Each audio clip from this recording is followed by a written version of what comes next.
안녕하세요. 이번 심야 책방에서 리뷰할 책은 바로 25가지 질병으로 읽는 세계사입니다. 우선 간단하게 이 책에 대해 소개를 하자면 이 책은 세계사 속 중요한 인물과 사건들 속에 숨은 질병과 약에 대해 소개하는 책입니다. 제가 많은 책 중 이 책을 선정한 이유는 바로 세계사를 바라보는 독특한 관점 때문입니다.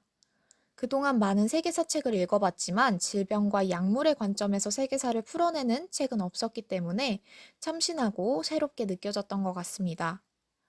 특히 현재 팬데믹 상황에서 코로나라는 질병이 우리의 삶에 얼마나 큰 영향을 주었는지, 더 나아가 국가와 정치 현상에 얼마나 큰 영향을 주었는지를 실감했기 때문에 이 책이 더 흥미롭게 다가왔던 것 같습니다.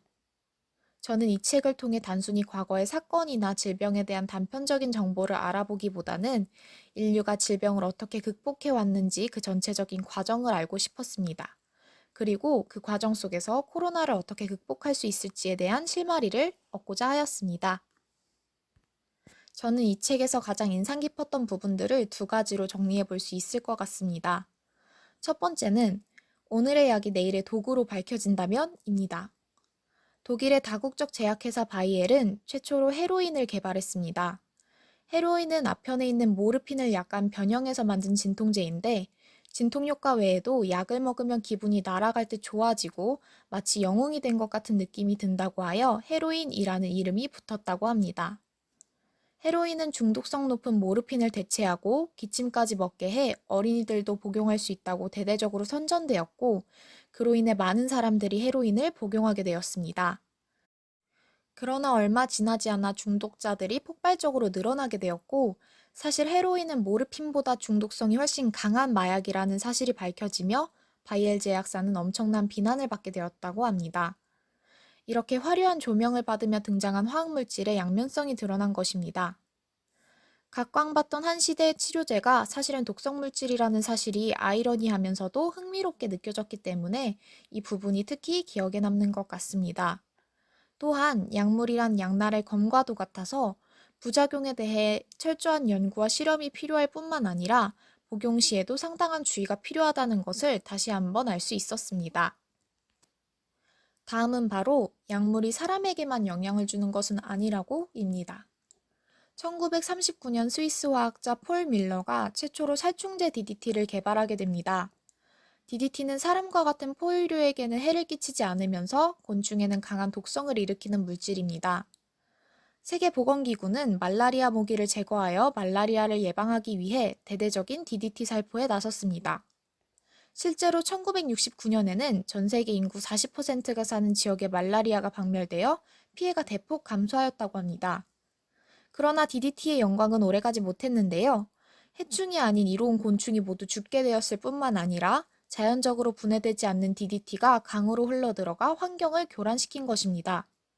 플랑크톤, 작은 물고기, 큰 물고기의 먹이 사슬을 거치면서 살충제가 농축되었고 이런 물고기를 잡아먹는 새도 모두 죽어갔습니다. 질병을 예방하고 인류의 삶과 행복을 증진한다고 열광한 화학산업이 생태계를 파괴하게 된 것입니다. 이러한 내용을 통해 약물이 인간에게만 영향을 주는 것은 아니라는 것, 인간을 넘어선 생태계 전체에까지 영향을 줄 수 있다는 사실을 새롭게 알게 되었고, 사람이 인위적으로 만든 인공물질은 초기 해악을 모르다가 시간이 흘러 어느 순간 돌이킬 수 없는 피해를 일으킬 수 있다는 것을 다시 한번 느끼게 되었습니다.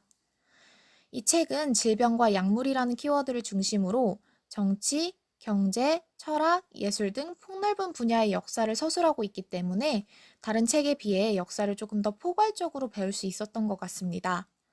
또한 다양한 질병과 약물에 대해 다루는 데 있어서도 일반적으로 많이 알려진 질병, 물질적인 질병뿐만이 아니라 심리적인 질병에 대한 이야기도 함께 나와서 좋았던 것 같습니다.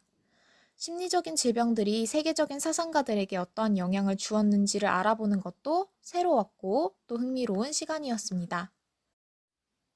이 책은 특정한 누군가에게 추천하기보다는 현재의 사회를 살아가는 모든 사람들에게 추천하고 싶은 책이었던 것 같습니다. 코로나라는 새로운 바이러스로 인해 많은 사람들의 생활 방식이 크게 바뀌었고, 우리가 살아가는 사회의 모습도 상당히 많이 바뀌었습니다. 당연하던 일상이 불가능해지면서 사람과 사람 사이의 거리가 멀어졌을 뿐만 아니라 많은 사람들이 이 팬데믹 상황으로 인해 신체적, 심리적, 경제적으로 큰 고통을 겪고 있는 상황입니다. 이 책은 역사를 매개로 하여 인류가 그동안 질병을 어떻게 해결해 왔는지를 알려줌으로써 우리가 이 코로나 팬데믹 상황을 올바르게 헤쳐나갈 수 있는 방법을 제시해 줄 것이라고 생각합니다. 오늘의 심야 책방은 여기서 마치도록 하겠습니다. 시청해 주셔서 감사합니다.